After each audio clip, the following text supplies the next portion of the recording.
اعوذ باللہ من الشیطان الرجیم مائک آن نہیں کیا ہوگا آپ نے؟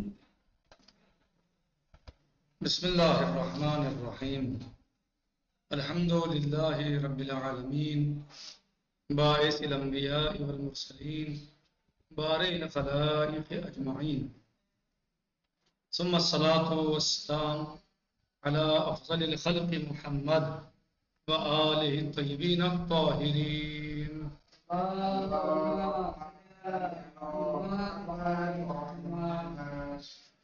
آج ماد کی بحث میں ہمارا تیسرا سبق ہے اس کتاب اصول دین کے اعتبار سے. تیسرے سبق میں یہ عنوان دیا ہے صاحب کتاب استاد آیت اللہ العظمہ شیخ مکارم شیرازی حفظہ اللہ نے کہ روز قیامت کی عدالت کا نمونہ خود آپ کے وجود میں ہے. تیسرے سبق کا عنوان کیا ہے؟ روز قیامت کی عدالت کا نمونہ خود آپ کے وجود میں ہے. کہہ رہے ہیں جہاں تک موت کے بعد زندگی اور روز قیامت کی عظیم عدالت کا تعلق ہے، یہ اس محدود جہان میں قید کسی بھی انسان کے لیے ایک نئی بات ہے. یعنی جو موت کے بعد کی زندگی ہے اور قیامت کی عظیم عدالت کا تعلق ہے، تو یہ اس محدود دنیا میں جہان میں جو انسان قید ہے اس کے لیے ایک نئی بات ہے. وہ کہاں قید ہے؟ اس دنیا میں قید ہے، محدود دنیا میں قید ہے، محدود جہان میں قید ہے. ہاں کہہ رہے ہیں کہ ایسے اس انسان کے لیے یہ ایسی بات جو ہے وہ اور وہاں کی عدالت، عظیم عدالت جو ہے اس کے لیے کیا ہے؟ ایک نئی بات ہے. اللہ تعالیٰ نے اس عدالت کا ایک چھوٹا سا نمونہ ہماری اس دنیا میں بھی پیش کیا ہے جس کا نام ضمیر کی عدالت ہے. کہہ رہے ہیں کہ اللہ تعالیٰ نے اس عدالت کا ایک چھوٹا سا نمونہ ہماری دنیا میں بھی پیش کیا ہے جس کا نام ضمیر کی عدالت ہے. لیکن یہ بات نہ بھولیں کہ اس عدالت کا چھوٹا سا نمونہ ہے، کہ اس عدالت کا چھوٹا سا نمونہ ہے، یعنی 100% نہیں ہے یہ بالکل ہبہو ایسا نہیں ہے جیسا وہاں کی عدالت ہے، نہیں، بلکہ ایک چھوٹا سا نمونہ ہے بس عدالت کا. یہ بھی نمونہ ہے، چھوٹا سا نمونہ. کہہ رہے ہیں اس بات کی زیادہ وضاحت یہ ہے کہ انسان جو بھی اعمال بجا لاتا ہے وہ چند عدالتوں میں پیش ہوتے ہیں. سب سے پہلی عدالت اپنی تمام تر کمزوریوں اور نقائص کے باوجود وہی دنیا کی معمولی عدالتیں ہیں. اگرچہ یہی معمولی عدالتیں جرائم کی کمی میں کچھ حد تک اثر انداز ہیں، لیکن ان عدالتوں کی اساس و بنیاد ایسی ہے کہ کبھی بھی ان سے مکمل عدالت کی امید نہیں رکھنی چاہیے. یعنی یہ اپنی تمام تر کوشش کے باوجود بھی مکمل عدالت سے کام نہیں لے سکتی، مکمل عدالت سے کام ہی نہیں لے سکتی. کیوں ایسا؟ کیوں کہہ رہے؟ کیوں کہ جب تک ان میں غیر مناسب قوانین اور خیانت کار قاضی ہوں تو ان کا کردار واضح ہے. رشوت خوریاں، پارٹی بازی، خصوصی تعلقات، سیاسی کھیل اور ہزاروں قسم کی دیگر برائیاں ان عدالتوں کو ان کے ہدف سے اس طرح دور کر دیتی ہے کہ یوں کہنا چاہیے کہ ان کا نہ ہونا ان کے ہونے سے بہتر ہے. یعنی وہ عدالت کے نام پہ ظلم کرتے ہیں، عدالت کے نام پہ ظلم ہوتا ہے. کیونکہ یہ عدالتیں دنیا میں عدالتیں بہت ساری عدالتیں ایسی ہیں دنیا کی کہ جو مثلا کہیں خصوصی تعلقات کی وجہ سے غلط فیصلے آتے ہیں، وہاں سے کہیں اپنی پارٹی کی وجہ سے غلط فیصلے آتے ہیں، کہیں جج رشوت لے لے گا تو وہ غلط فیصلہ دے دے گا، مثلا قاضی رشوت لے کے غلط فیصلہ دے دے گا. ہاں کہیں سیاسی مسائل کی وجہ سے جو ہے وہ غلط فیصلے آ جاتے ہیں. دنیا کی عدالتیں 100% آپ کو وہاں سے کیسے آپ ان سے امید کر سکتے ہیں کہ وہاں سے حق مل جائے گا؟ بلکہ ضروری نہیں ہے کہ وہاں سے حق ملے، کیونکہ وہ ان سب چیزوں سے متاثر ہو جاتی ہیں. کن سے؟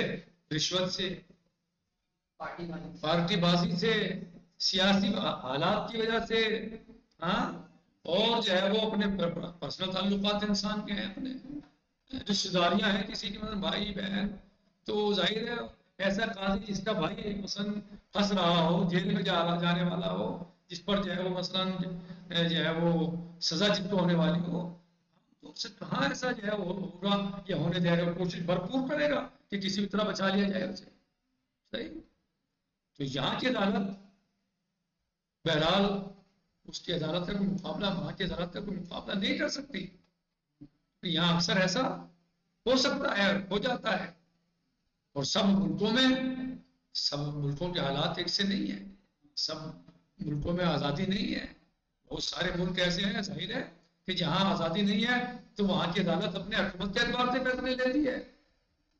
وہاں کی عدالت حکومتوں کے اعتبار سے فیصلے لیتی ہے. یعنی وہاں کی عدالتیں حکومتوں سے آزاد نہیں ہیں، بلکہ وہ حکومتوں کے تابع ہیں. جیسا حکومت چاہے گی ایسا ہی ہو جائے گا.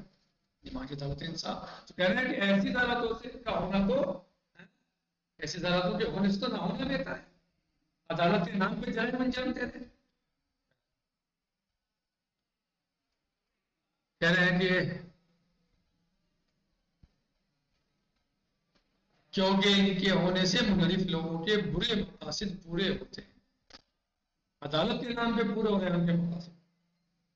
اور اگر عدالتوں کے قوانین عادلانہ ہوں اور قاضی حضرات بھی اہل اور متقی ہوں، اہل اور متقی ہوں، ہاں پھر بھی بہت سے ایسے مجرم ہیں، یعنی وہ اہل بھی ہیں، غلط نہیں ہے، متقی پرہیزگار بھی ہیں، اچھے لوگ ہیں جو جج ہیں، قاضی ہیں، اور وہ مہارت بھی رکھتے ہیں. لیکن کچھ ایسے مجرم ہوتے ہیں جو ان سے زیادہ مہارت رکھتے ہیں جرائم کے انجام دینے میں اور جرائم کو چھپانے میں. یعنی وہ اگر وہ ماہر ہیں ججمنٹ کے فیصلہ لینے میں، تو جو مجرم ہے وہ اپنے جرم کو چھپانے میں بہت بڑا ماہر ہے. صحیح. ایسے بھی ہوتا ہے کہ جرم کا ذرا سا بھی نشان باقی نہیں رہتا. اور جب جرم کا نشان باقی نہیں ہے تو پھر جج فیصلہ کیا دے گا؟ کس بیس پہ فیصلہ دے گا؟ جج اسی کو تو فیصلہ دیتا ہے جو اس کے سامنے ثبوت ہوتے ہیں. ثبوت کے آدھار پہ وہ اپنا فیصلہ دیتا ہے، ججمنٹ دیتا ہے، نتیجہ دیتا ہے. تو اگر ثبوت ہی نہیں ہے، ثبوت ہی محو کے مٹا دیے جائے، ختم کر دیے جائے، تو جج اس بات پر فیصلہ کرتا ہے. کہہ رہے ہیں بہت سے ایسے مجرم ہیں جو ایسی مہارت سے جرم کرتے ہیں کہ جرم کا ذرا سا بھی نشان باقی نہیں رہتا. یہ عدالت میں ایسے فائل بنواتے ہیں اور یوں ناٹک رچاتے ہیں کہ قاضی بے بس ہو جائے اور قوانین بے اثر ہو جائے. دوسری عدالت جو اس سے زیادہ منظم اور دقیق ہے وہ مکافات عمل کی عدالت ہے. ہمارے ہر عمل کا ایک نتیجہ ہے جو کہ تھوڑی مدت لمبی مدت کے بعد بالآخر ہماری طرف اگر یہ چیز قانون کلی نہیں ہے، یہ بھی قانون کلی نہیں ہے، لیکن اکثر مقامات پر یہ بات سچ ثابت ہوتی ہے. اس یعنی جو یہ مکافات عمل کی عدالت ہے، ہاں یہ قانون کلی تو نہیں ہے، لیکن اکثر مقامات پر یہ سچ ثابت ہو جاتی ہے. ہم ایسی حکومتوں کو دیکھتے ہیں کہ جو ظلم و ستم کی بنیاد پر قائم ہوتی ہیں اور ان سے جو کچھ ہوتا ہے وہ کرتے ہیں، لیکن آخرکار وہی جال جو وہ دوسروں کے لیے بچھاتے ہیں ان میں خود ہی پھنس جاتے ہیں. ان کے برے اعمال کے برے نتائج انہیں گھیر لیتے ہیں. وہ یوں بلندیوں سے گرتے ہیں اور نابود ہو جاتے ہیں کہ سوائے لعنت اور نفرین کے ان کے لیے کچھ باقی نہیں ہے. مکافات عمل کا اعمال سے تعلق اسی طرح ہے جس طرح علت و معلول کا باہمی تعلق ہوتا ہے. یعنی علت معلول سے جدا نہیں ہو سکتی، معلول علت سے جدا نہیں ہو سکتا. صحیح. تو مکافات عمل بھی ہے، مکافات عمل کا اعمال سے تعلق اسی طرح ہے. اس طرح ہے جس طرح علت و معلول کا باہمی تعلق یا آگ و حرام کا، آگ ہو گرمی ہو، ایسے ہو سکتا ہے. باہمی تعلق دنیا میں بہت کم لوگ مکافات عمل کی گرفت سے خاص منصوبہ بندی کی وجہ سے بچ نکلتے ہیں، لیکن اس کے باوجود بھی بہت کم لوگ ایسے ہیں جو مکافات عمل کی گرفت سے اپنی خاص منصوبہ بندی کی وجہ سے نکل سکتے ہیں، یعنی وجہ سے بچ نکلتے ہیں. اس عدالت میں نقص یہ ہے کہ یہ عمومی اور کلی نہیں ہے. یہ عدالت عمومی اور کلی نہیں ہے، لہذا اس عدالت کے باوجود ہم روز قیامت کی عظیم عدالت سے بے نیاز نہیں ہے. کیونکہ یہ کلی نہیں ہے، عمومی نہیں ہے، تو پھر اس کے ہونے سے بھی ہم قیامت کی عدالت سے بے نیاز نہیں ہو سکتے، بلکہ اس سب کے باوجود ہمیں قیامت کی عدالت کی ضرورت ہے، کیونکہ ہم نے جتنی عدالتیں آپ کو بتائی ہیں ان سب میں کہیں نہ کہیں نقائص موجود ہیں۔